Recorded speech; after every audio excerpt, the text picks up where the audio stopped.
Hoje nós estamos em semifinal e final do torneio Memorial Gianni Brocca 2023. Ayer nós começamos com a primeira volta round robin, onde a saca é classificado não. Estamos no primeiro lugar a sali Team Oranha de Norman Becker, a de dois lugares a sali Team Amado e Verde, a de três lugares a sali Team de V, o Team de Oranha com Preto e na de último lugar a sali Team Blanco de Willy Cruz. Hoje nós estamos em final, semifinal não primeiro, onde o Team 1 com o Team 4 enfrenta outro, e o Team 4 sabe ganhar e vai ganhar com o score de 2-1 para penalti, vai acabar 0-0, depois ganhar para penalti de 2 vai entre Team Amado com o Team de V, e o Team de Amado ganha 1-0, e por último, bem final entre Team Blanco de Willy e Team Verde de Amado.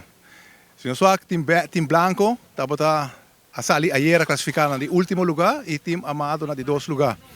Então, sorpresivamente, Team Willy também ganha palot. Agora na vai o tempo regulamentário acaba 0-0 e depois tiramento e penalti acaba 1-1. Então, agora vai over na tiramento de lot. Então, e nada Team Willy binta ganha. Dus, para que Team que sali no último lugar na primeira volta a sali campeão de torneio. É um torneio amistoso. É um torneio amistoso. O grupo aqui na Ana treina, Turja Aranção, nosso treino aqui na Ana, nós temos grupo de amigos que está formado entre dois times. Tempo, estava a rival de outro, Inro com Roma.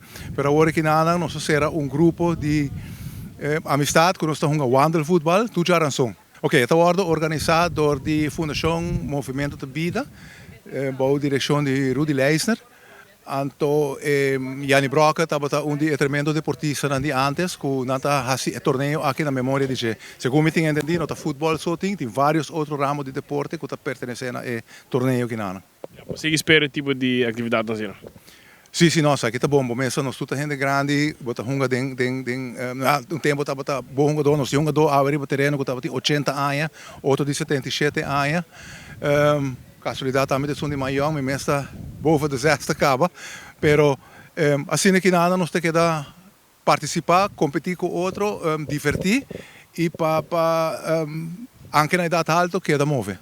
Sim, está dia à vez, está frase com amigo de nós que não está aqui nada, mas não faz sempre, não está conosco agora aqui nada, então ele bem com ele, dia à vez pensamento sobre trás está que nós temos de vai dia para dia agora aqui nada, então nós temos de biba e dia não conosco. Oração não queda fora. Oração não queda fora, oração está depois de tour training, de tour de oração, agora nós está acaba com os treinos, nós seremos com oração.